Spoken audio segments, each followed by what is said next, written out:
అంతర్వేది లక్ష్మీ నరసింహస్వామి క్షేత్రంలో అద్భుతమైన అమోఘమైన అతి రుచికరమైన అన్నదాన భోజనం అన్నమాట. అదిరిపోద్ది. ఎందుకంటే ఈ రుచి నాకు కొత్త కాదు. నా చిన్నప్పటి నుంచి కూడా ఇక్కడ చాలా సందర్భాల్లో చాలాసార్లు ఈ అన్నదానాన్ని నేను స్వీకరించవాడినే. ఎందుకంటే నా వరకు ఈ శ్రీ లక్ష్మీ నరసింహస్వామి ఆలయం చాలా ప్రత్యేకం.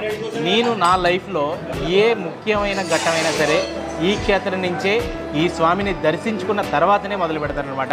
అందుకే నాకు ఈ రుచి కొత్త కాదు. దట్టు నాకు అంటే